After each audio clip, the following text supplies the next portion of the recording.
So hello everyone. Welcome to our Solid Modeling Association business meeting. So today's meeting, we will first have the brief introduction of our Solid Modeling Association. And then Morad and Sai will chair the award ceremony. At the end, we will have a Bezier lecture given by Dinesh. So, you know, by the way, I'm Jessica Zhang. I'm currently the SMA chair for this. So we have a website. If you, you are not familiar with this, we want to point to you. You can get all the information from the website. We posted the conference information, SPM conference, the awards, the EC members, the other information is over there. You can check. So SMA serves the community of CDCM for the general broad field of the solid modeling with applications. We have the EC, 5 EC members in the current executive committee. So you can see Pierre, Alice, Sai, Morad, and Yin He, we work together. So we mainly work on managing solid modeling conference, the award selection committees, we manage that.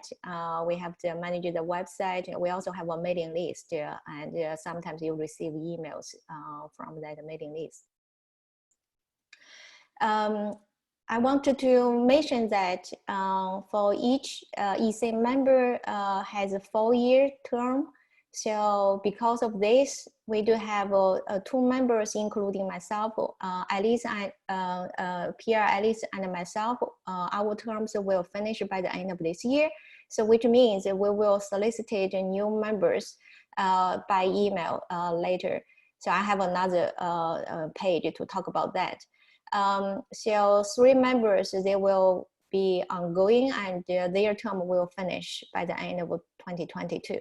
So Sai, Morad, and Yin He will continue to serve on the EC, but myself and Pierre, our term will finish by the end of this year. We set up the advisory board last year. We have 5 members. They provide very useful, constructive advice to us on how to managing SMA business. Gershon, Albert, Jarek, Vandam, Yan, Wenping. So they work with us. Whenever we have a question, we always ask help from them. So we manage the 2 existing awards by the award pioneers. Since last year, we set up 2 new awards for Young Investigator Award and SMA Fellows. So we run the committee to select the awards from nominations. So we have the business for this year, mainly 4 business. One is to select the SMA awards that we have already done, and we will announce that in the following. We also have done with, the plan, set up the plan for the solid modeling conference next year. So what we did that is we solicited proposals through email and also selected the organized team, the location dates.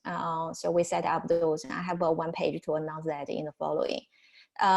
So there are 2 business, we haven't finished yet. We are going to send out the email to solicit new members. So we will ask you to submit self-nomination with 1 paragraph talking about your plan, how do you serve in the SMA. And with all those self-nominations, we will run a voting process. So those will be operated through email. In the EC, Yin He will be the person to be in charge of this, but I will work with him. Another business that is the SMA logo. We wanted to design 1 logo. Morad is in charge of this, so we will also announce and solicit ideas through email. So this is the next year's conference. It will join with SIME, GD, So York Peters and Xin Li will be the general co-chairs.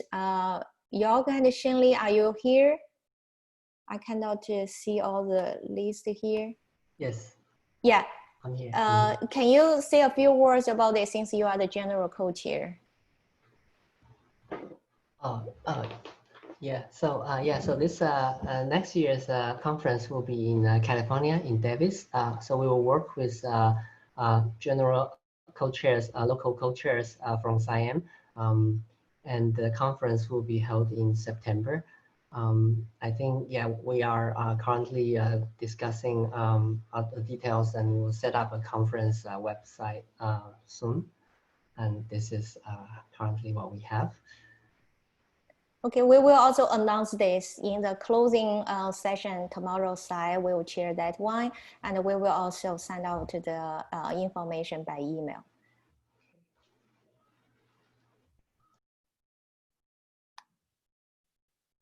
So before we go to the award ceremony, anybody, do you have any question? So if you have a question, just unmute yourself, let me know, the question on the SMA business, and before we move into the award ceremony.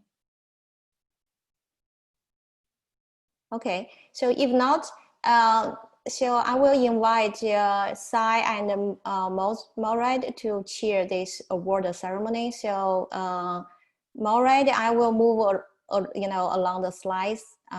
And Maurad, can you present the Young Investigator Award? Sure. I just got an email that Sai may have difficulties connecting, and okay, then okay, either you can present or I can also back up. Okay. All right. Do we have Shin and Ram on the line? Actually? Yeah, I am here. Can you hear me? Oh, okay. Yeah. I'm glad Finally you managed to log in somehow. Okay. Okay, that's great. All right. So the SMA Young Investigator Award is one of the new awards that SMA introduced in 2019, and in which we recognize outstanding accomplishments, particularly in terms of papers in the area of solid modeling by researchers that are 40 years old or younger.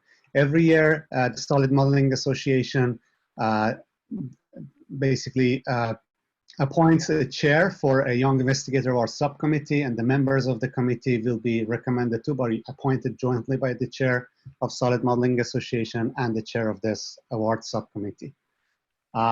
Next slide, please. So this year, the Young Investigator Award goes to Jin Li for his contributions. He's an associate professor of computer science at Louisiana State University. And he has made his research interests are in geometric processing and modeling, especially matching and parameterization of geometric and visual data. And also he has done contributions to several other areas such as intersurface intervolume mappings and forensics. I would like to basically let Jin explain or introduce himself and say a few words if you'd like to. Jin, Okay, thank you very much.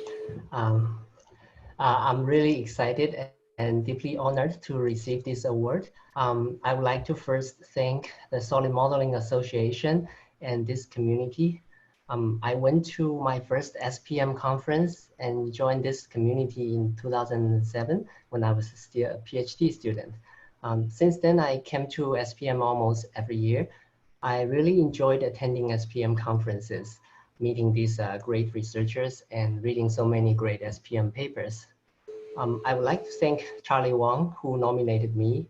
Charlie and I met so many times on SPM. Our discussion always gave me a lot of inspirations. I really appreciate his help and certainly his nomination. I would like to thank my academic advisors and mentors, Hong Qin and David Gu. They brought me into this field and inspired me with many great ideas and new directions. I really appreciate their help and encouragement. I want to also thank my collaborators, Ying He, Xiaohu Guo, Tamel Day, and many others. I also need to thank my students. Without their help, this would not be possible. Thank you. Thanks again to SPM and SMA and the award committee. This award is indeed a motivation for me to come up with better work to SPM in the future and serve more to the community. And finally, I want to thank everyone here coming remotely to support this conference and help make SPM better and better. Thank you. Thank you, Shen. This is a very well-deserved award, and we appreciate your contributions, and we hope to see more of it. Okay, the next award category, the other one that we introduced in 2019, is the title of Solid Modeling Association Fellow, to recognize individuals with a distinguished record of research, accomplishment, and publication in areas of solid modeling, and who demonstrated support of the Solid Modeling Association through membership and participation in the association meetings and activities. Once again, the SMA Fellow Subcommittee chair is appointed by the Solid Modeling Association, and the members of the committee are appointed jointly by the chair of the SMA and the chair of the award award committee, and the nomination and voting are left as with the Young Investigator Award to the discretion of the chair of the subcommittee. Next slide, please. This year, the SMA Fellow title goes to Dr. Ram Shriram for his technical leadership in design automation that spans nearly 3 decades in both academia and government. One clear example of that is the DICE project, where he actually envisioned the computer network globally distributed design environment in the as early as mid-1980s. I would like to ask Ram also to say a few words, and I'm glad that you made it finally to the session. Ram, are you there? Yeah, I'm here. And again, once again, I would like to thank SMA for this fellowship. I'd like to thank my nominator, and mostly I would like to thank, the work is actually about 35 years odd. In fact, some of you in this conference probably not even born at the time, but we started this about in 1985, 86 timeframe when I was teaching at MIT. And the key thing there is in terms of geometric modeling, we kind of envisioned a system where people will be sharing geometric modelers, but this was kind of just about the internet was starting at that time. So people didn't really believe where internet was going. So anyway, what me and my students and I did was to develop this shared geometric modeling environment where people can access the shared model from across the globe. And there were a number of contributions that we made over during that period from 86 to 94 or so. Again, can you hear me? Yes. Morad? Yeah, okay, because there seems to be something coming on my screen anyway. So, so about from 86 to 94, when I was at MIT, we developed this system, and it had a lot of interesting features in there. And actually, the core model was something which was based on Eric Roseniak's SGC, which was a non-manifold geometric modeler. And what we did also is to add semantics to the geometry, because at that time, geometry was purely, people were viewing it as more of a mathematical thing. And so we added knowledge and semantics to the geometric modeler. So the geometric modeler itself became an intelligent geometric modeler. So I kind of, I owe it mostly to my students at MIT at that time. And then after I left MIT and came to NIST, my focus changed a little bit, where I was more interested in looking at how the geometric information is transferred from one CAD system to another CAD system, from CAD system to manufacturing. So we did a lot of work on enhancing the STEP standard. And some of you might have known Mike Pratt, and Mike Pratt was one of the key people who was involved in that. So during this period, again, I would also like to go back to my Carnegie. I graduated from Carnegie Mellon, and I had a few mentors out there, Steve Fenwes, Raj Reddy, and colleagues like Pradeep Koshla, whom many of you might know. So these are some of the people who played a significant role in my career over the last 30 years or so. So again, at NIST, I've been working with a talented set of people. It's kind of hard to name all of them, but really, they have been instrumental in doing much of this work on the geometric modeling aspects of things. And I've been, again, continuing the semantics part of it right now. So do a lot of work on ontologies and how knowledge is represented across the life cycle. And again, once again, thanks a lot. I'm just trying to keep this short. So there are a number of people who have played major roles, and I was just an observer in this whole process. So really, the credit should go to my students and my colleagues. Okay, thank you again. Thank you, Ram. Very well-deserved status. And of course, we look forward to continued contribution from you and from your students. Okay, the following, let's invite Sai. And so, you already logged in. Can you present pioneers and the following? Okay, thank you, Jessica. So in 2015, the Solid Modeling Association introduced the award for the Solid Modeling Pioneers to honor early contributors to the field who have been continuing to work and expanding their footprint in academia and industry in solid and physical modeling. And the qualification criteria was that the nominees and awardees have to have made some contribution to the field at least 25 years prior to the nomination. There was in previous years, there was a SMA Pioneer Award subcommittee that was used to select the awardee. And this subcommittee was nominated by the SMA chair and other members in the Solid Modeling Association Executive Committee. So this year, unfortunately, we did not receive any nominations for the SMA Pioneers. And so we would like to encourage all of you to, to take the opportunity to recognize your colleagues who have been contributing over the years to solid modeling, and perhaps submit nominations and applications for next year's Solid Modeling Association Pioneers Award. Thank you. Okay, so we come now to one of the highlights of the conference. This is the Bezier Award. As many of you know, Pierre Bezier is one of the founding fathers of solid geometric and physical modeling, owing to his seminal contributions with curve representations, continuing to expand that work in industry at Renault Systems. And he has led the transformation of industrial design and manufacturing through mathematics, and has left an indelible mark on solid modeling and CAD as we know it.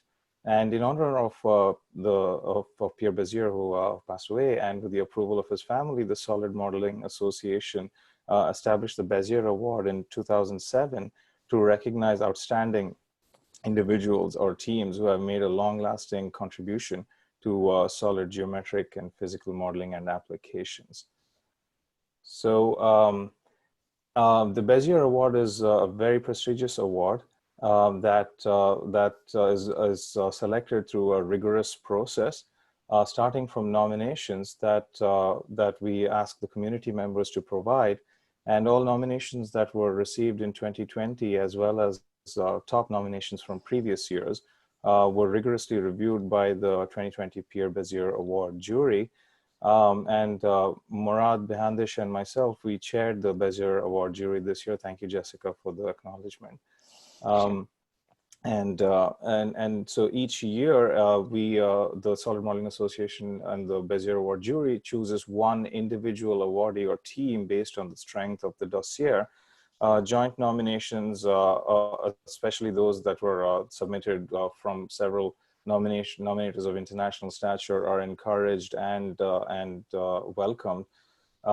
So Murad and I, we chose a Bezier jury of about 20 plus members of the community, and that included several former Bezier Award winners as well. The jury went through a rigorous process of reviewing all the nominations, and eventually converged upon selecting the criteria, selecting the winner for the 2020 Bezier Award. And it is my pleasure and my honor to introduce that the 2020 Bezier Award goes to Professor Dinesh Manocha. And Professor Dinesh Manocha is the Paul Chrisman Irby Professor at the University of Maryland, And many of you know his work. He has contributed many fundamental results in geometric computing and solid and physical modeling. His earlier work focused on symbolic methods and algebraic numerical methods for intersection problems. And then he contributed several outstanding works on approximation algorithms and software systems for collision and proximity queries, especially those that are encountered in high-dimensional geometric problems, such as those involving Minkowski sums and configuration space calculations. He has also used parallel computing quite a bit in showing that how that could be used to accelerate many of these important computations. And his work has spanned a vast range of topics, as well as he has advised over 40 plus students who are now either leading academic researchers or hold senior positions in the industry. And Professor Manocha was a program co-chair for the ACM Solid Modeling Conference in 2007 and 2008, and has served on the editorial board of many leading journals. And it is my pleasure and honor once again to announce that the 2020 Bezier Award goes to Professor Manocha. And the final comment I'll make is that the Bezier Award winners are also granted the SMA Fellow status by default. And now I will turn it over to Professor Manocha to provide the Bezier lecture. Okay. So Dinesh, can I switch the screen to you? You share your screen. Sure. Can you hear me? Yes. Okay. I will try to see if I can share the screen and go from there. Great. So can everybody see it? Yes. Yep. Okay. Well, first of all, thank you very, very much, Sai. I want to start with a big deal of gratitude and humbleness. It was really a pleasure and an honor. I got this email about in early May. It was a very pleasant surprise. And it's also very humbling because I know some of you, I can see some of the people on the list here. I see, my very lot of old friends, Ram Shriram, Joe Peters, Gershon Elber. So, I started my career when I was a graduate student at Berkeley, and the first conference I ever attended was SIAM Conference on Geometric Design. Some of the younger generation may not know, SIAM has a longer history than solid modeling, and in the late 80s and early 90s, they used to be held back-to-back every 2 years in Tempe, Arizona, because Arizona State has a big CAGD group, and going to Tempe in November was a beautiful time to go. So I was very closely involved with that. And as a lot of people I see on the list, like Jörg Peter, Gershon Elber, we were all graduate students entering the field at the same time. Even solid modeling, my association goes a long way. The very first conference was, I think, June 1991. I still have the proceeding in my office in Austin, Texas. And in the 90s, this conference was held every other year. 91 was, so Austin, 93 was Montreal, 95 was Salt Lake City. So we used to go to this at 97 was Atlanta there. And really my whole field was inspired by legends in this field. One of the honors of this Skilling Award is that there's so many people who have taught me, who have learned from, and they're prior Bezier Award winners, Ari Rakisha, meeting him for the first time at the conference, Herb Walker, Chris Hoffman, Jarek Rosignac, and Rich and Elaine at Utah. So they were all these pioneers and these amazing winners of Bezier Award who are all my mentors. I still look up to them. So just being involved with the same company and them is a great honor. But I thank all of them, and it's a real honor and really it's a pleasure to do that. So Jessica, should I go ahead with my lecture now? Is it a good time? I can't hear you, Jessica. Please. Okay, great. So thank you everybody for dialing in. I know it's about 12:25 on the East Coast in US, probably 6 p.m. in Europe. And if anybody dialing from Asia, I guess in the middle of the night, in Hong Kong or somewhere there.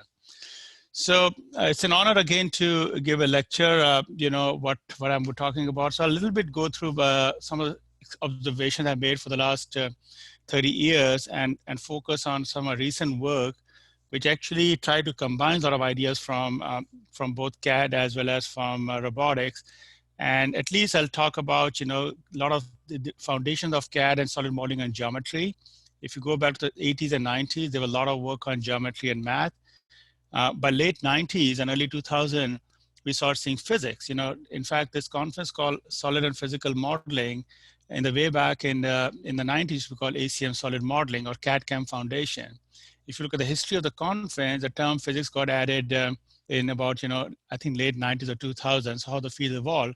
And nowadays, as this era affecting every part of computer science, we're living in a world of very big data, one way or the other, and CAD involves a lot of data too. So we also bring machine learning.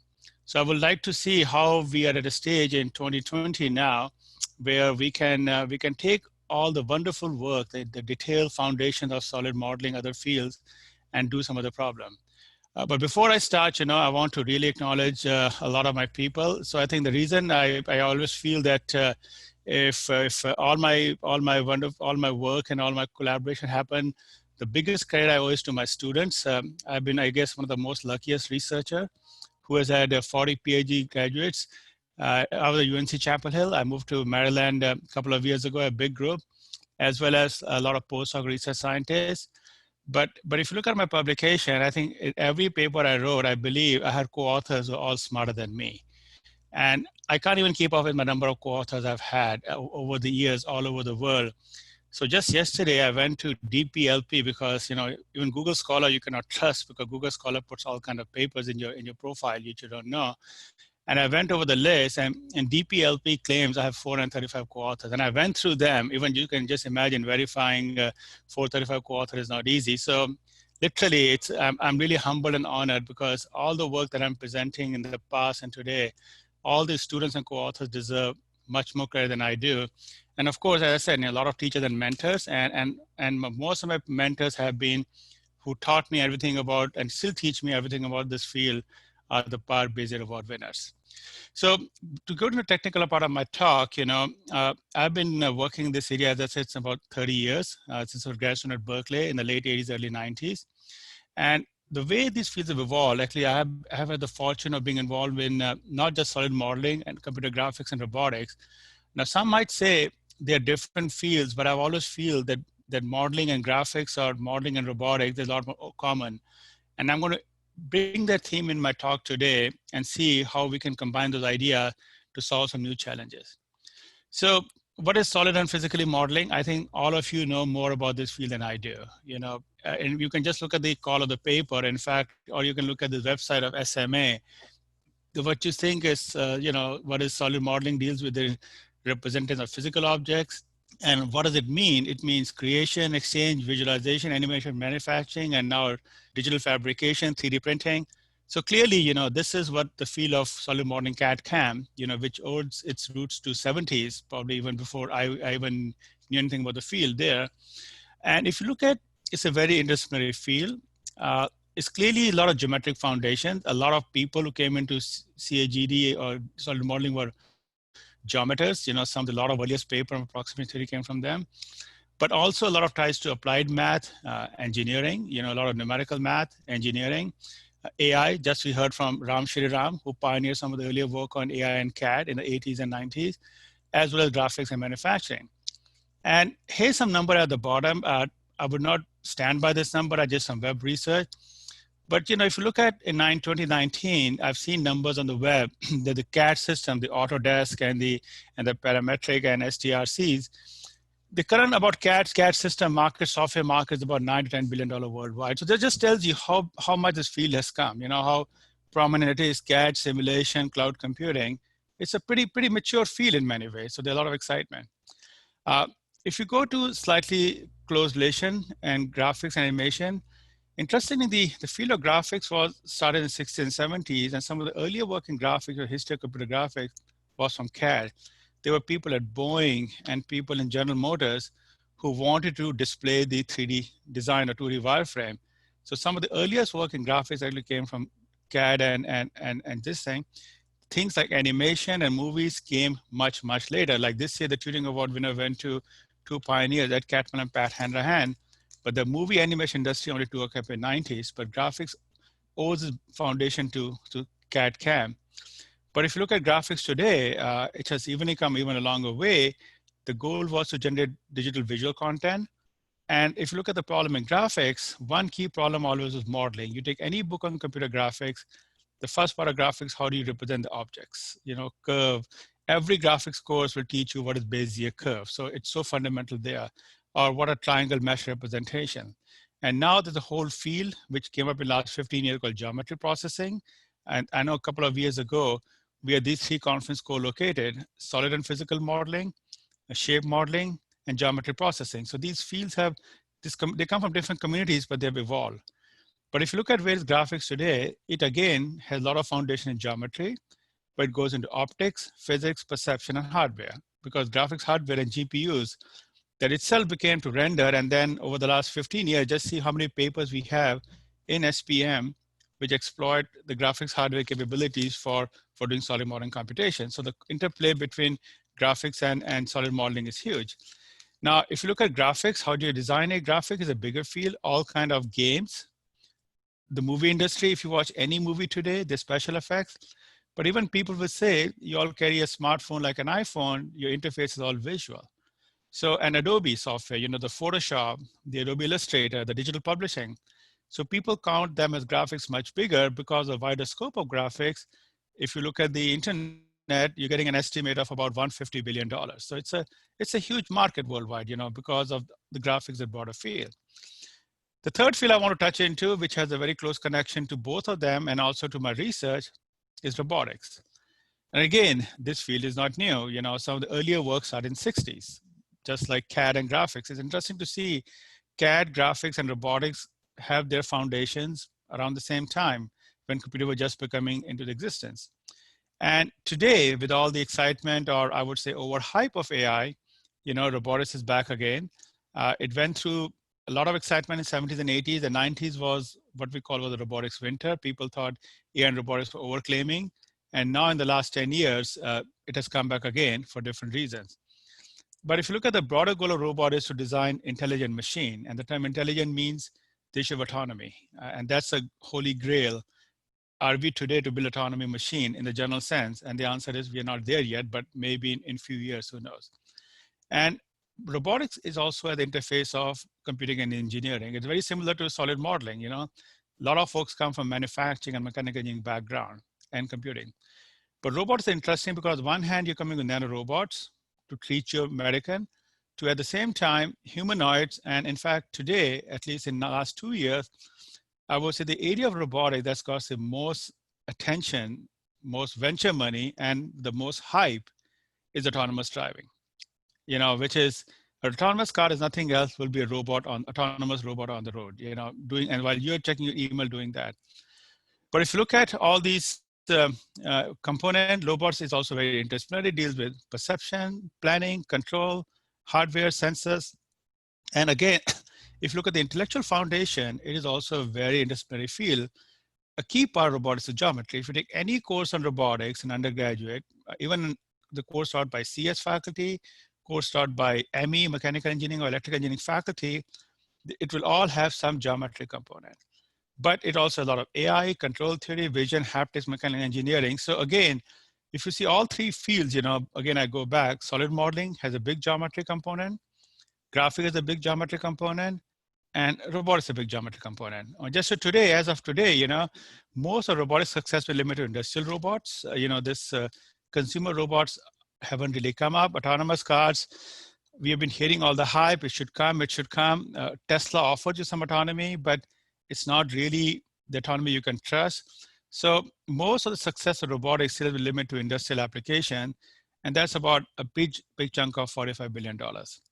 But if you look at, from an intellectual point of view, solid modeling, graphics, and robotics, I try to abstract a term, and for lack of better term, I just call it geometric state transformation. So we all understand geometry. You know, this is the heart of solid modeling community. And we represent shapes, and there's so many shape representation, you know, splines, CAGD, surfaces, solid models, volumetric models. We had all this kinds of wonderful work. They all are different ways to represent shape. But ultimately, we want to model any changes in shape. You know, that's the essence of a lot of these things. And how the changes come up, it could be user specification.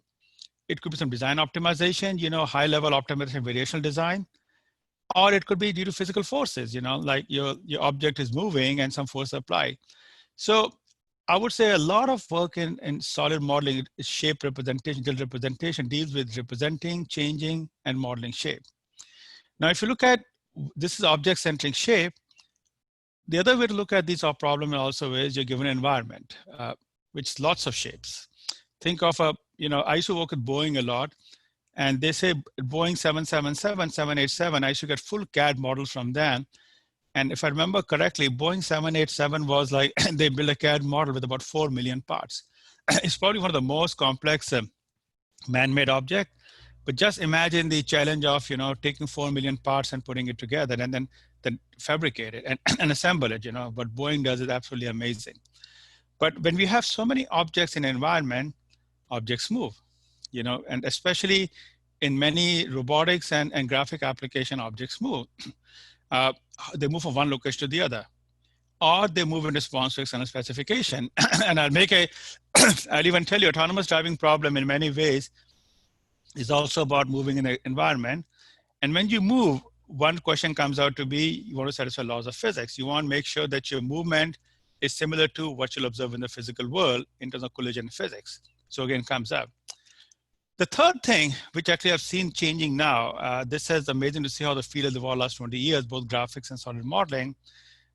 In the early days, at least when I got involved in the 80s and 90s, in graphics and solid modeling, everything was synthetic representation. We had precise continuous representation, whichever representation we do.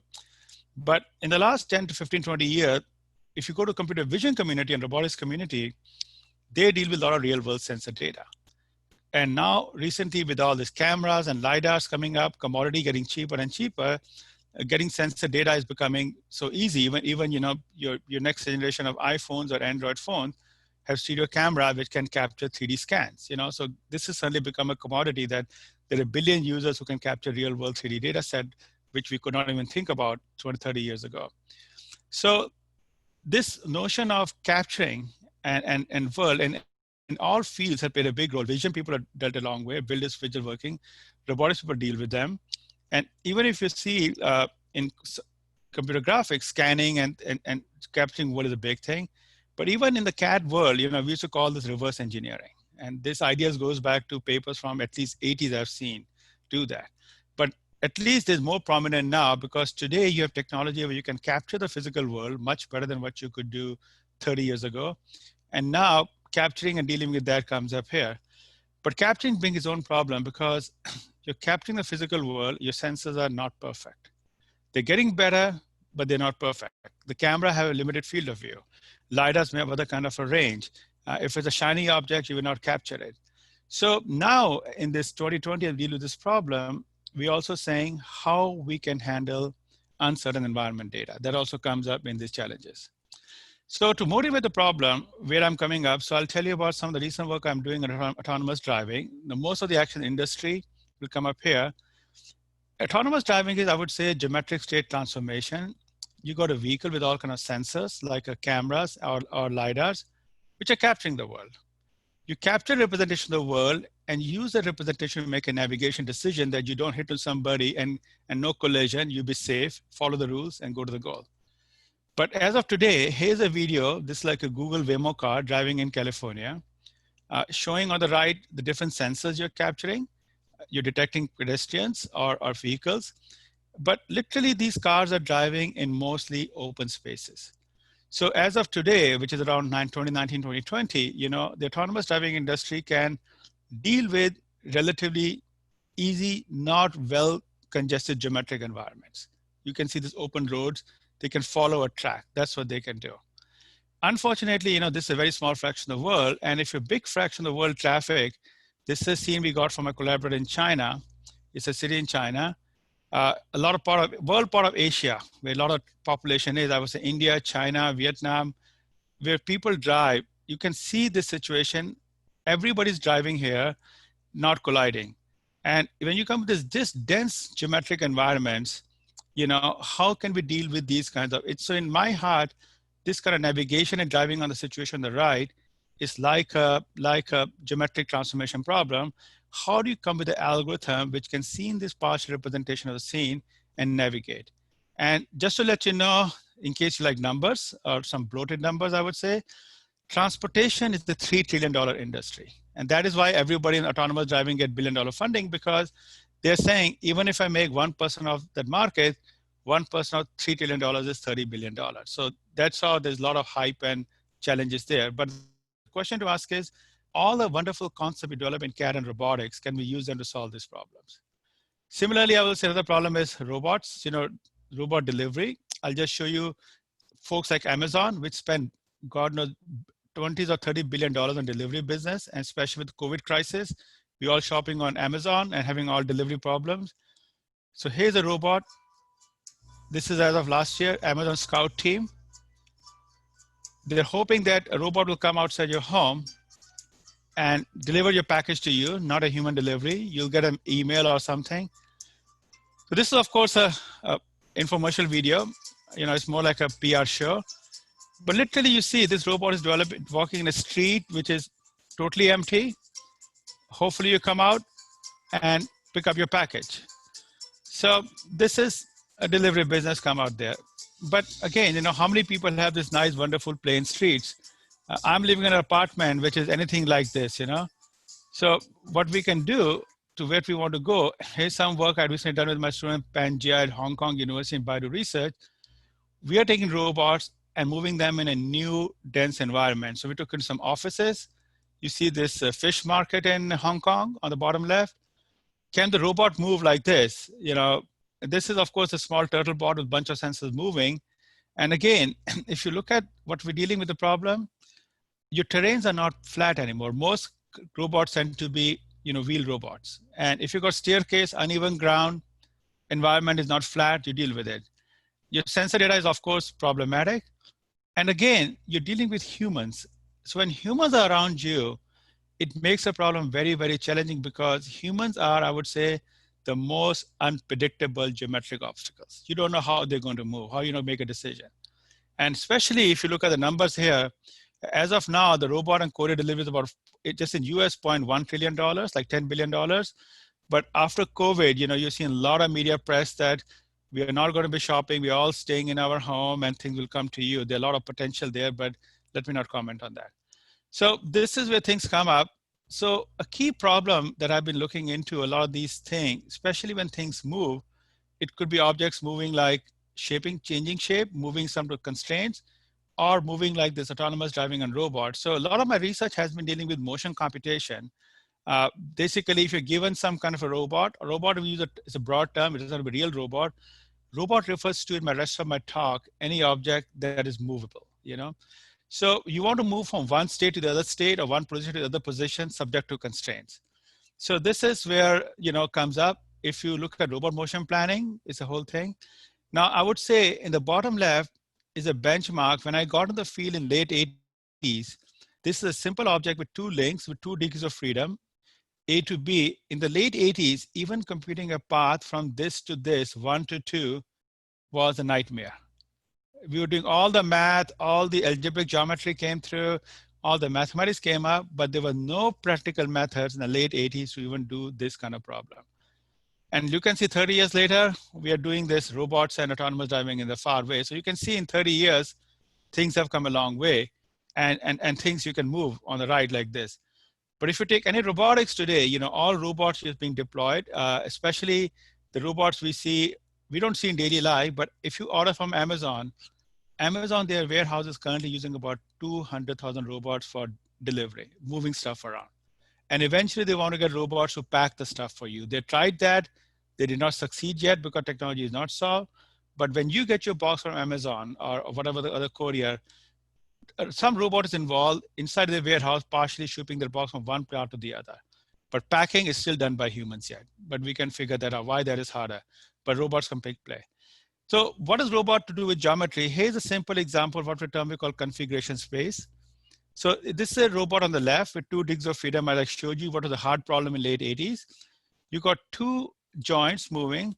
On the right-hand side, it's a geometric shape. It's called degrees of freedom. So this joint is from 0 to 2 pi. This joint from 0 to 2 pi. I don't know if you can read on the right. This is the x-axis of theta 1, 0 to 360 degrees. Y-axis 0 to 360 degrees.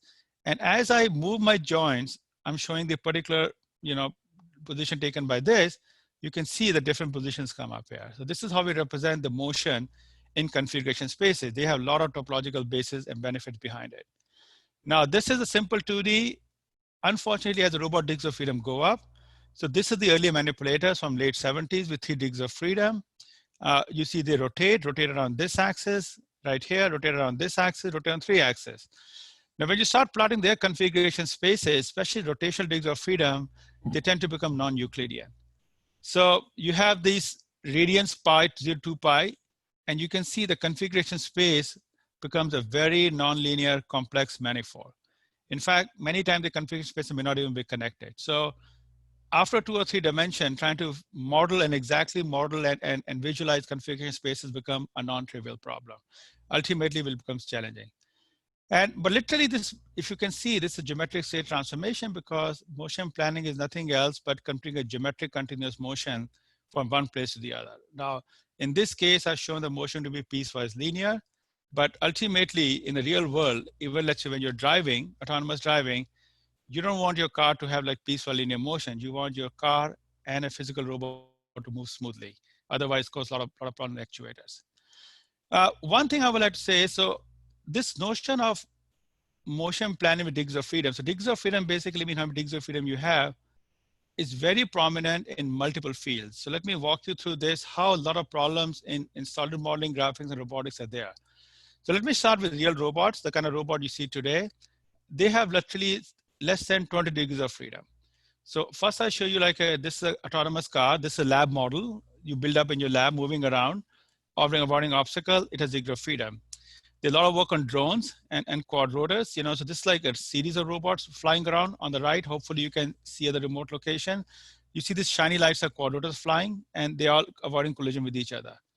Or you see on the bottom left, you know, it's a human-like shaped robot, how the human-like is a 40 degrees of freedom, 20 degrees of freedom, depending on how you call one arm or two arm, and they move around. And these are legged locomotion. You know, you see a lot of dog robots. The top dogs from Boston Dynamics are getting a lot of media attention, watching people for social distances. So most physical robots that we prototype build have less than 20 degrees of freedom because it gets nightmare.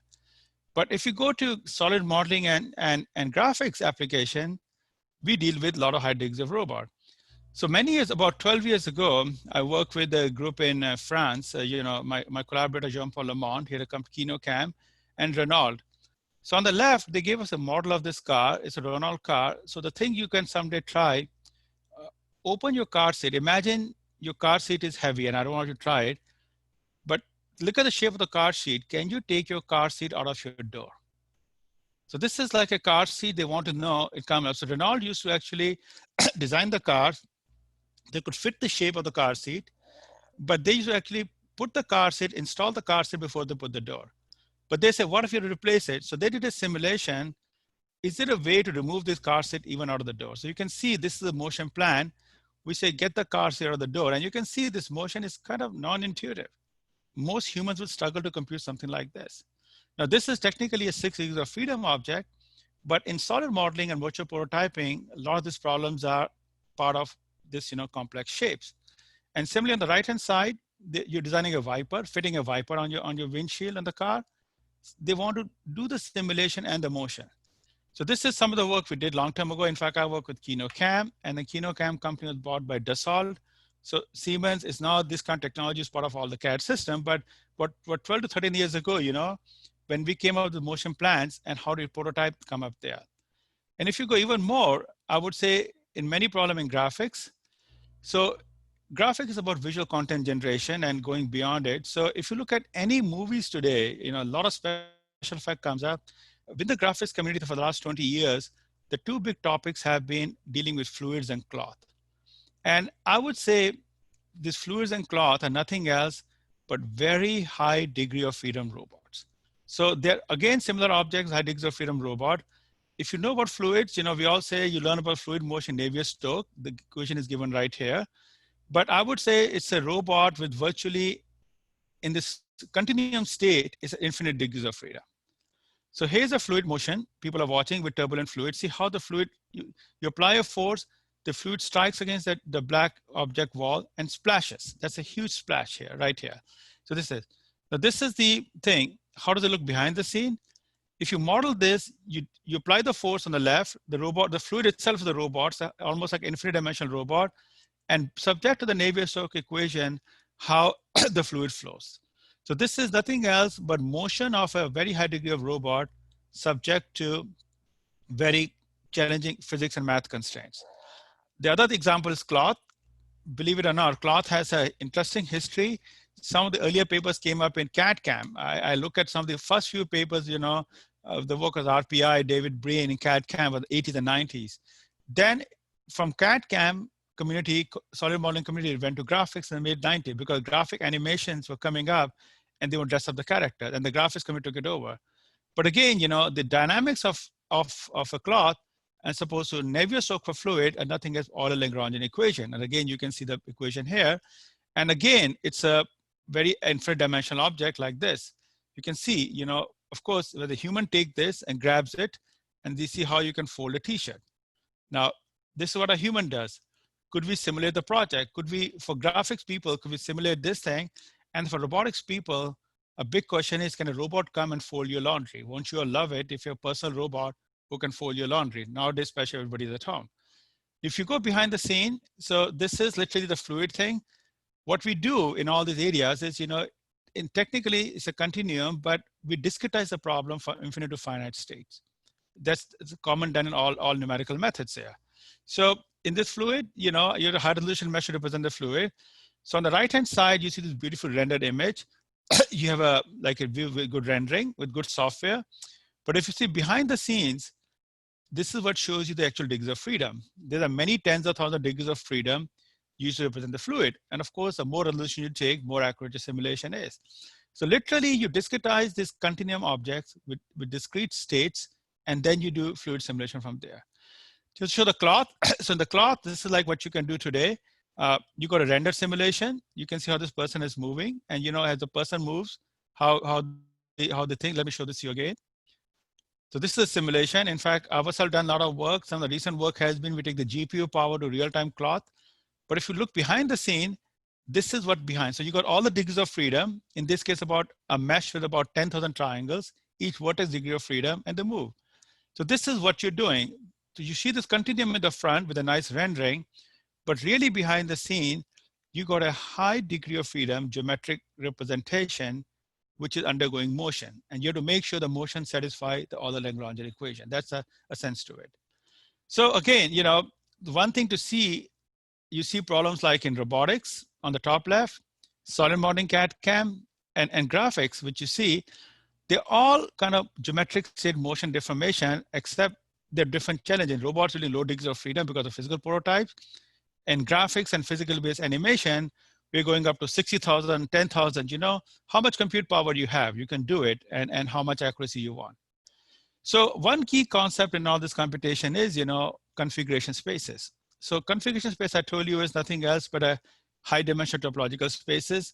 So that is the intellectual fundamental basis to plan all the motion. It gives us the mathematical machinery to really formulate and define the problem. So here's an abstract representation. This is a configuration space. Anything in the white region is free. Anything in this greenish region or bluish region, depending how it looks on your laptop or the screen, is kind of collision. So you want to compute a path that lies in the white region. You don't have an exact representation. You can sample it, but your problem of motion computation is computing a path in a dimensional space. And as you bring the physics, the Navier-Stokes or the Euler-Lagrange or the robot, you bring mechanical constraint or stability, you have to find a path in these spaces with some constraint. That's what it boils down to.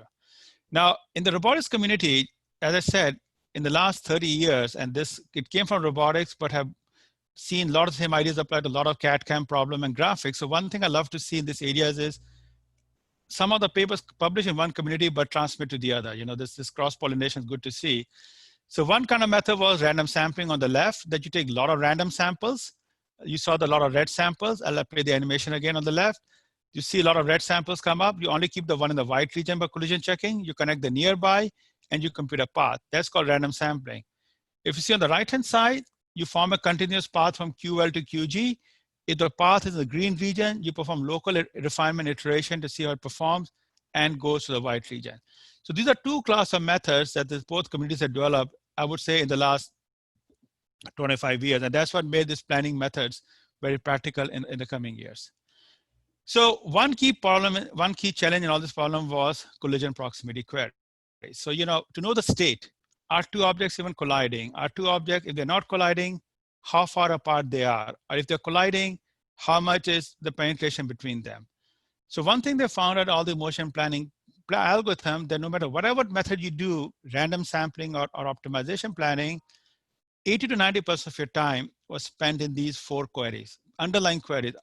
Is this collision and collision are not colliding, or are they penetration?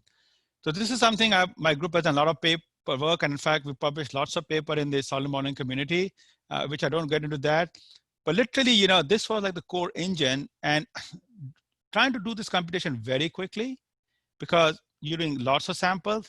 In fact, in something like cloth, if you deal with cloth, it gets even more challenging. It comes up. So this is one series of research that we started actually from Ming Lin dissertation at Berkeley in early 90s, and we carried on UNC now in Maryland. We developed lots of methods for convex shape, non-convex shape, deforming shape, using GPUs, continuous motion, discrete motion, and a lot of software. And interestingly, all the packages we put down on the web, but lots of major CAD/CAM companies, I would say most major CAD/CAM or robotics company licensed the stuff, and they actually paid money to the universities. That means they used it, they used it quite a bit there. But that's just a low-level engine. As I said, in the last 10 to 15 years, the sensing technology has come a long way. Cameras have become high resolution. Your iPhone cameras and LiDARs are coming. So you need to figure out how to deal with what we call noisy data, sensor data like this, which becomes a nightmare. So in sensor data, you're dealing with probabilistic method because your data is noisy. You don't have exact geometric representation. How deal with noisy methods? And now, especially people bring machine learning technology to deal with noise. It's early days of those ideas. We see promising results, but we lack what I call the theoretical foundation. So recently we have done other packages called FCL, which is a very broadly used library right now, part of ROS. It's all open source, but you can even deal with noisy point cloud deformable objects quite well. So I want to walk you through this, how people do these problems. So these are abstraction of a very broad class of problem. And there is no one solution that fits all, so different people do it. In the robotics community, especially nowadays, I say, we are living in an era of what is called big data. Everything is from the whole classic model-based method. Everything nowadays seems to be data-driven and machine learning, that's the hottest topic. Everybody wants to have good machine learning people. Every science engineering is dealing with machine learning data problem. But I just give you an example of, how people do robots. So this was a robot performing tasks like pouring a fluid. This is still a very difficult task. And in this case, we actually did human demonstration to teach the robot, and a lot of human demonstration use machine learning. So like this case, telling robot how to pour, something in your cup of coffee. Doing this from scratch from robot is non-trivial. For the math, the physics, the control become difficult. But last 7-8 years, hey, let a human teach the robot. You collect the data, you generate a lot of data, you generate new motion. That seems to be the new trend. This is being what I call data-driven methods to solve classic problem, which we could not solve from the first principles. It was just too hard for them. So this is one way people do motion computation, collect a lot of human-based data and show results. In many other cases, simplify the problem. The general problem is too hard, the degrees of freedom. So this is the shape on the left. We want to make some Japanese characters, so we simplify them. Then the examples like where the cloth is flat during folding, the thread is stretched. So you see examples like this where people do a lot of simplification of the problem domain to deal with it. And some of the other problems that we have dealt with, is real-time planning. You're dealing with robots, they're being used, they're dealing with sensor world. And even autonomous driving is a real-time planning problem because you're getting sensor data at 30 frames a second. If somebody comes in front of you, you have to figure out not to collide and have a no collision out there. So I will not bore you with any math, but there's a lot of work on optimization planning where you can solve this big optimization problem, especially using GPU parallelization real time to deal with very challenging situation. So here's an example, with Amazon Picking Challenge. Many years ago, Amazon pushed the thing that can we have robots which can pack the objects in your warehouses. As I said, you see, we have all economic problem in US. The one company that's hiring is Amazon. There are 75,000 people because they're getting so many more orders. We're all shopping on internet now. We don't want to go out to grocery stores or malls. The malls are closed. So Amazon used robots to not just ship objects, they want robots to pack. And we still are not there yet, and I can talk about separately. But this is an example of a Amazon picking challenge that your robot goes and pick up a path, object, and do a smooth path. This is, of course, a simulation. I'll show you a real robot prototype that we built and built it up, showing how we can do collision-free path for a degree robot like there. The other example like this come up on the left, you like what is called Cartesian planning. You know, you have a robot. You say robot should move along this, the blue line, if you can see on your screen. So it's called painting, like you're moving along a line, going like that. And then on the right, you know, you have a screwing problem where you basically insert the robot into some kind of a job. So these are constraints, you know, robots should go along the path or do this kind of thing. And we can do this kind of compute the motion plans subject to, you know, all the constraints. There's a lot of work I did with KUKA. We took these ideas. Again, in the interest of time, I'll not show you, but, you know, robots doing a very boring job. They take a robot, you see a gripper, pick up an object. Like it's a very slow, these robots are very slow moving, you know, for safety and the reason. They're picking this one rivet and putting it on the holes right there. You know, these are all repetitive tasks. And how do you robot deal with the environment and compute a path so you can take the pivot to the right thing? And the essence of this is this all geometric computation. This is the actual prototype of robot we built for picking, you know, with a whole bunch of my students in Japan and Hong Kong. So you can see, you go an object, you go pick it up, you have a camera, which takes long time to recognize an object. This is a 3-year-old video. You figure out the orientation of object. There's this toy duck. The robot has to figure out where the duck is, how it's oriented, and then figure out the right pose to go and grab it. Now it moves the arm around. This is all done automatically to deal with challenging situations. So as there's more clutter, going and grabbing them, and I don't think we still today have a robust system to do this. We can move the arm very well, but the whole thing of grabbing this crayon box or something on the box and packing it here is still a non-trivial problem. Not trivial that Amazon cannot deploy it because of the number of orders they're getting there. So this is all going on there. And I said, when it comes to dealing with motion and challenges of obstacles, the most challenging case is when you're dealing with humans, because in a lot of situations, and especially robot delivery and autonomous driving, the holy grail for autonomous driving is how can you deal with human drivers? If you can reliably deal with them, trust me, you'll be a very, very rich person today, because that itself is a big challenge for this $1 trillion market. Humans are unpredictable. You know, human next to you, how they will move, you don't predict. Now, even when we drive, the human behaviors we take into account. This is kind of social sciences, but how do we predict humans?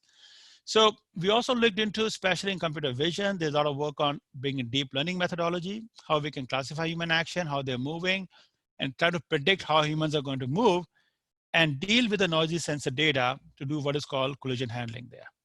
So this is just an example from my lab, you know, how I'm a student working with a robot, and robot and the students are working together. In the first case, you know, robot just react to the human coming close to the robot and see how that goes. In the second case, we show prediction. So this is like a human next to the robot. The robot knows nothing about human motion. And as you suddenly see the arm detects, it do this sudden jump, which actually for a human, if a robot jump in front of you like this, you will not find that very friendly. We want that to be, you know, not abrupt change. So this is a case where, you know, you just see a human obstacle which comes on your way. You react to compute the plan in real time without any collision. But if you do some prediction here, you anticipate the motion and you anticipate the motion to it. You don't realize that daily life, when you're driving and when you're walking or when you're working with your friend in your cleaning your dining table, you look at them, anticipate their action and react. But how do we do this motion anticipation? That itself is not an easy problem. So this is just one example of showing like how human and robots are working. This is like a joint task. The robot is placing the Coke cans, Sprites here, and, you know, human removing it. So imagine this like a joint task.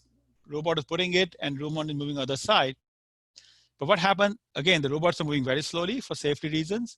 And you can see in this case, the robot just go around like this. The robot is avoiding the arm, but you can see it's not comfortable for the human. So one of the challenges for the intelligent machine and robots autonomous driving is that when you come close to other humans, you know, how do you come with like a smooth motion like this? You can see like in this case, if you know how the human is moving, you can do it well. So only thing I'd say recently, the vision community is doing a lot of work in this action prediction. So hopefully we had a better job up there. I got a few minutes left. Let me talk a little bit about some of the high def problem, especially that came out in graphics that, you know, how do we deal with very high degrees of freedom? So on the left, you have like a fluid, which is animation. You want a particular shape or smoke. Then you have an object like this where robot is trying to pour. I try to do a simulation of, can my robot do the pouring from first principle? This is one of the hardest problems I've worked on. In graphics, we use these deformable characters, with high degrees of freedom, and they move around. And on the right-hand side, you have deformable character which are stick to the ground. As you pick to the ground, they become very high thing. So in the previous case, we were mostly doing geometry and physics and other thing. But as we did high degree of freedom, there was no way we could deal with this computational complexity. And so what we start doing, what everybody else is doing, can we use a lot of machine learning? Can we take lots of prior solver data and try to combine the knowledge of prior solved data in coming up with new solution? So this is what I call integrating geometry, physics, and machine learning. So I'll give you an example. Let's take this problem of pouring fluid from one jar to another container. For humans, even for a 2-year-old baby, they can do it. They can take the jar, grab it at a certain angle, move it at a certain rate, and happens. That's there. So like this. But actually for a robot or for a machine system, this is still not an easy problem. Let's go into the math behind it. So as I said, we talk about Navier-Stokes equation. So on the left, you'll see how the fluid changes, and you get the Navier-Stokes equation. On the right, you're again pouring. It's a Navier-Stokes equation, except the right one is much harder because the fluid is colliding with the jar container. And the collision boundaries bring a non-smoothness to the motion. So mathematically speaking, the right-hand portion of pouring, because the fluid constraint, the container constraints, become much harder. So we influence the fluid by the boundary condition, but the boundary condition determines the motion planning, how you're pouring the fluid, how you apply the force, and how the container is shaped. So can we do the same methods here?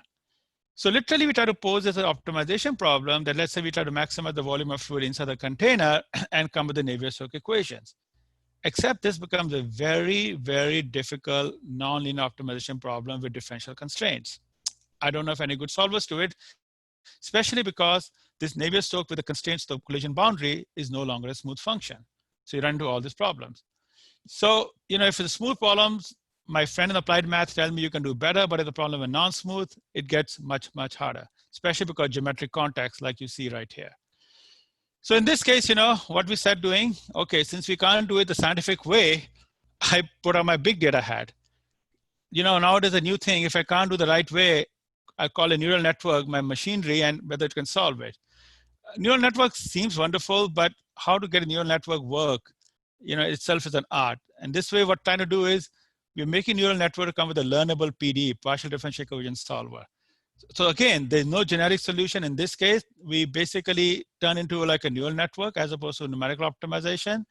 And there's a huge training phase where we input the position, location, and neural network, and output comes the fluid velocity. Instead of solving the complex optimization problem with nonlinear differential equations, I just hope a neural network will do it. The neural network will only work well if you have a good training samples. So that changes the problem to somewhere else.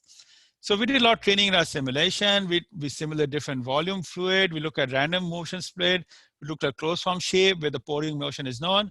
Based on we generate data sets. And the data sets took about literally simulations on simplest problem, about 192,000 CPU hours. So this is, hey, cloud computing is cheap. We can do things like this. We generate results like that. So this is, we generate a big trainer with different situation. And now this is basically, we are saying, we could not solve this mathematical problem exactly, unfortunately, but we do a lot of simpler simulation because nowadays we have a lot of compute power. We can deal with a lot of data. Everybody deals with that. And we generate this example, so we come up there. So the good thing is if you train it well, even for fluid, for the certain kinds of problem, we saw promising results that indeed, if your training part is done right, and this PD solver based on neural network can indeed do some complex tasks, even long horizon. But the challenge with this machine learning method always is, you can't give guarantees because if the problem that you're seeing at runtime is close into the data that you trained at, life is good. And if it's far away from the data, then good luck to you, right? That's the whole holy grail of all these machine learning based methods. And one more thing we look into is what character animation. You see this deformable models. They have like thousands of degrees of freedom, dinosaur moving, object deforming. You see these kinds of examples actually much more in graphics, but I'm also seeing solid modeling because there's a lot of work in solid modeling. Recently, some of the CAD companies telling me to modeling soft objects, the soft tissues here. And again, you know, you got a robot. I will not go into the details of that. Environment, objective functions, and how do you change computer motion for a robot which is not rigid? Remember all the example I showed you in Renault with CAD/CAM, car seat removal wiper, they were rigid objects. Somehow making them deformable makes the problem much, much harder because you got to physics constraints and deal with them. So in this case, what we do is we're given very high dimensional model, but what we're doing is another form of machine learning, which is basically, can we reduce the problem to a lower dimensional problem? So dealing with 3000 degrees of freedom dimension is computationally a nightmare. You know, it'll just, the matrices will be due, or n-cube solvers each time will do. So in this case, we're looking for the structure of the problem, and a lot of machine learning techniques also deal with dimension reduction, high dimensional data set problem, that can you find a trajectory in the subspace? So in this case, we look into some characteristics of the object and came with a 30-dimensional subspace, which captured more deformations. So going from 3030 dimension, maybe we're lucky in this case, suddenly, you know, we could deal with computationally much bigger problems here. And all of a sudden, you know, we can at least in graphic case or plausible motion, we could generate that. In a way, instead of doing the full space PDE problem, we call what is called a subspace PDE problem, like you see right here. So this is again where some domain knowledge of how the motion happens help us deal with what we call the high dimensional data problem. And in this case, the way we are dealing with high dimensional is by reducing to a low dimension problem. And again, you know, the only thing I would say caveat is there's no generic method. Just because it worked for these kind of deformation, if you give me a different problem, I cannot guarantee the same approach will work. So that is one of the limitations we have in machine learning, which will probably get towards my other part of talk, which I'll come towards it, you know, that look, here the objects are moving, you see very complex deformation, keeping contact. And in this case, we reduce the 3000 degrees of freedom to 21 degrees of freedom. So we were lucky that even for these kinds of problems, our dimension reduction technique actually worked well. But I keep on repeating to everybody because a lot of people think machine learning is the ultimate solution. No, it depends on how you set up the dimension reduction problem, how you deal with the data, and how you go about those kinds of things. So that's what happened. The last thing I want to show you that, you know, that all these ideas come with robots and autonomous driving eventually, that how we can deal with real world data. As I said, you know, let's say we had a robot, navigate a robot. This is the lobby of my building at Maryland. I know Ram Shriram has been there, a couple of people, they can see it. And of course, today's COVID and nobody's in the building is empty. But back in the semester, early in January, February, the building is like 4,000 people, very full. You got sensor with 3D LiDARs and cameras. How can the robot go to dense crowd? Remember all the video I showed you from Google and Amazon? They were all working in empty streets. And I said, no, we got to deal with dense human crowd. So I will not detail the solution to you, but we bring different sensors. You got 2D LiDARs, you got a lot of cameras, you got Ping, but literally we combine the knowledge of motion planning and geometry with what we call DRL, which is deep reinforcement learning. And again, to make deep reinforcement learning work well, the training part, we did a lot of what we call simulations of different situations, like in fluid pouring. We train it, and then we combine them at runtime to compute the solution with the policy, what we call in reinforcement learning policy formulation. So I showed the example of what we can do today. So this is in some way, there are two ways to look at this work. The one way is that we take all the knowledge we have about the geometry, the configuration spaces, the physics of the robot, we do it. But now, the fact we have so much data and the simulation environment, we can also combine with machine learning. So this is a real-time demo of my robot just moving a dense crowd with the students walking in the lobby in their own way. And you can see some students are mean, come in front of it, but robot can deal with it. So I look at this research, you know, on one hand, I could not think of doing something like this 5-10 years ago. We just did not have the technology. The pure geometry, modeling the motion, exactly becomes nightmare. But if you bring machine learning, and you can see we bring a camera, we track every object, every pedestrian, and tracking has become very good today because of deep learning, computer vision. So as we take more and more of these machine learning methods, understand where they work well, they don't work well, and plug them in the right way, I think we can see some success here. So this is here, and you can see a huge simulation environment. So a lot of simulation was done where I actually move people And this is where synthetic environment simulation of solid modeling and CAD/CAM and graphics came very handy. I could train in different situations.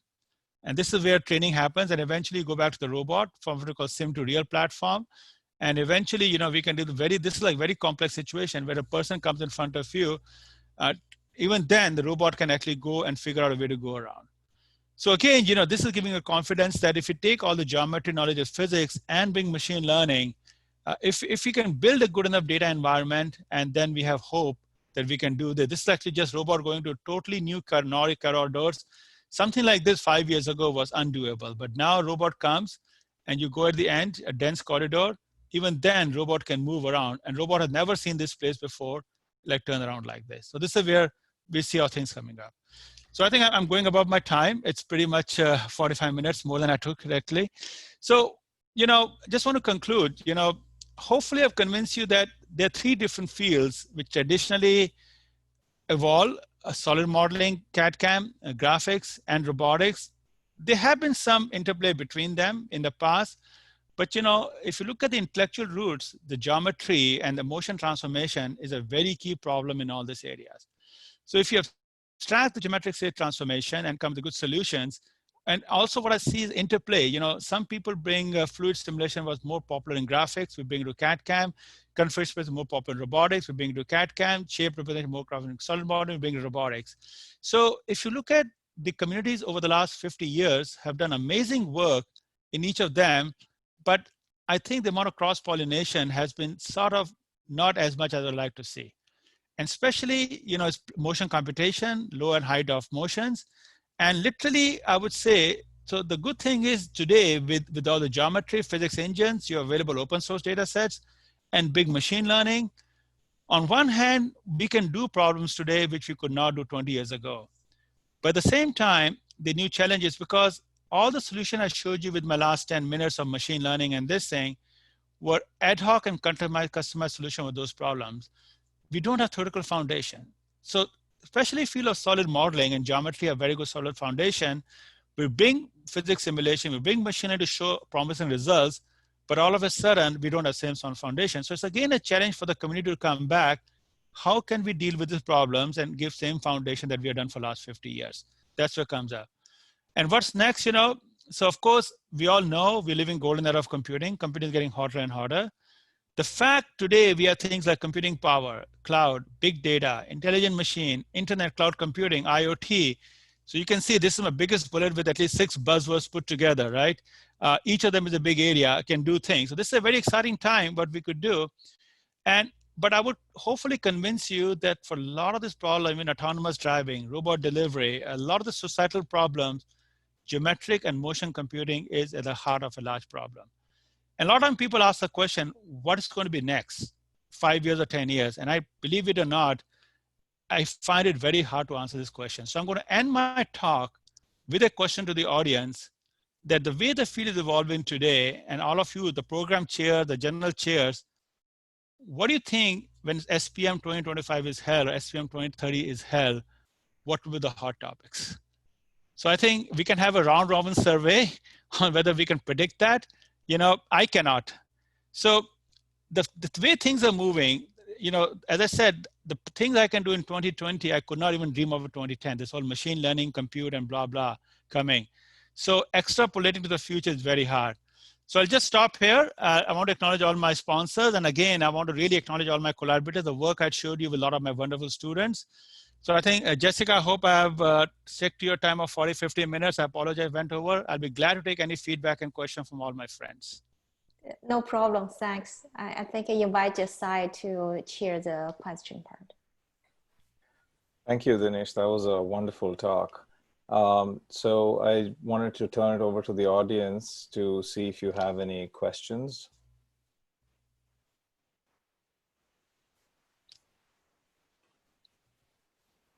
So I cannot see the shares. If anybody has a question, maybe Sai, can you ask them? Because my screen is sharing, so it's a little bit harder for me to. Right.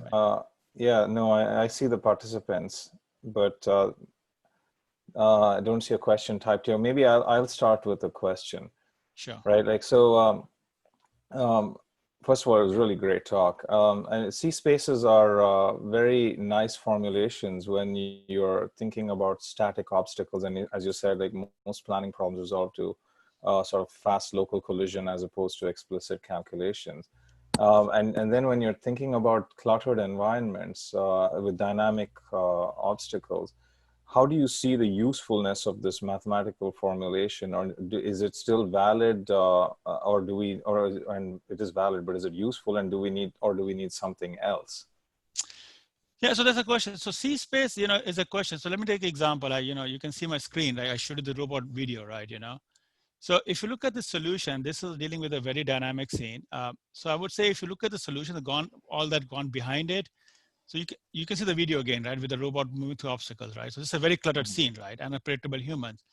So I would say the way we do normally computation like this, that we actually use both, your obstacle is both static and dynamic obstacles.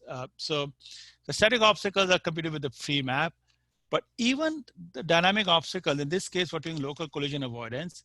And if you look at the ingredients we're solving there, so we don't try to compute the exact C-space again, because that's computation nightmare. What we try to do is we look at all the obstacles around us, we look at how they're moving, and we predict where they would be and you do collision avoidance. So this is called local collision avoidance, except in this case, so the local collision avoidance algorithm, if you see, it is kind of a localized version of, it's approximating a conserved approximation of the C-space based on your motion prediction. So that's the essence and the intellectual merit goes there.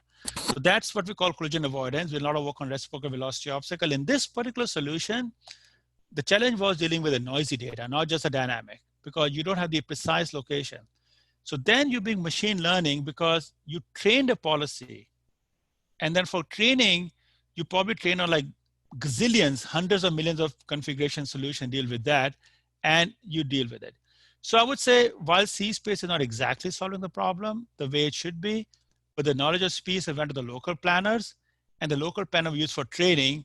So eventually, C-space knowledge is indirectly used in the final solution. That's the way I look at it. Okay, thank you. I don't know if I answer your question, but you see, if you really want to give any guarantees, you have to provide training data or local collision avoidance in that setup. Otherwise, you'll have the same problems again. Yeah, that makes sense. Are there any questions from the audience? I ask a general question.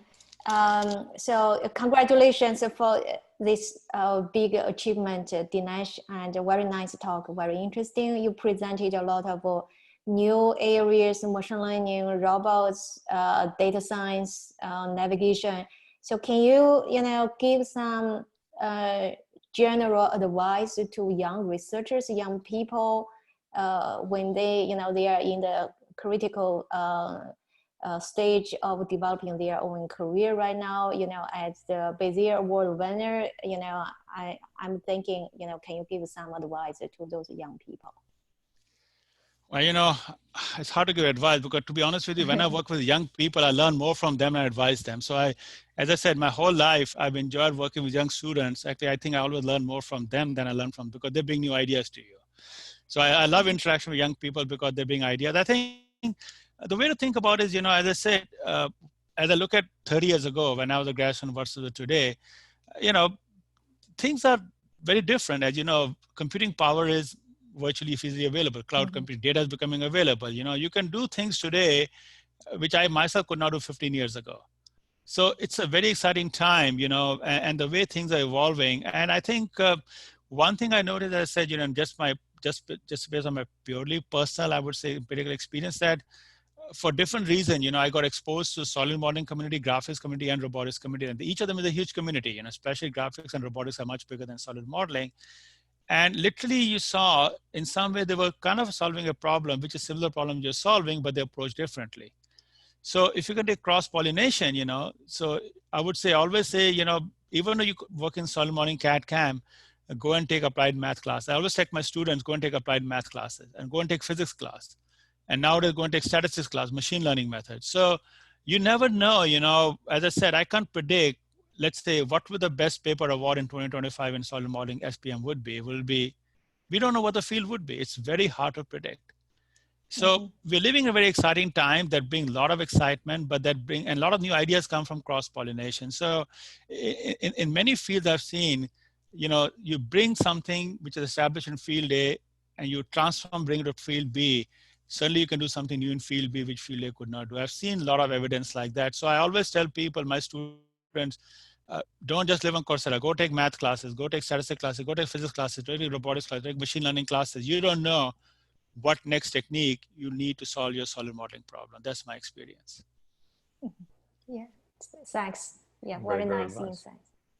Yeah, well, I think even nobody, no more questions, then we conclude this Bezier lecture. Congratulations one more time to Dinesh, Ram, and Xin for your big achievements.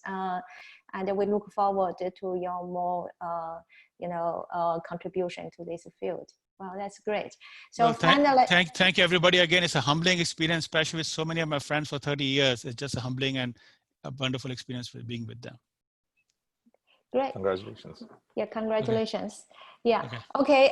Finally, I wanted to remind everyone, ICPM conference will be next year. We'll join with Simon GD in UC Davis. We will follow up with the email announcements, in the following later this year. We will also email everyone to solicitate self-nomination for the new EC members who will, that will start from the early next year. But we will send out the email very soon. Another announcement that will be, we plan to design a SMA logo, and Moradi is in charge of this. We will also send out the email to asking for the ideas. So that is the plan for the SFA business. If you have any question on the business, the conference, awards, selection, EC, any ideas, any questions, you're welcome to contact us by email, so we can easily to talk from there. So thank everyone to participate in this business meeting, and I hope you have a very enjoyable solid modeling conference in the following one day. Okay. Thank you. Bye. So then. Thank you, Jessica. Thank you, Jessica.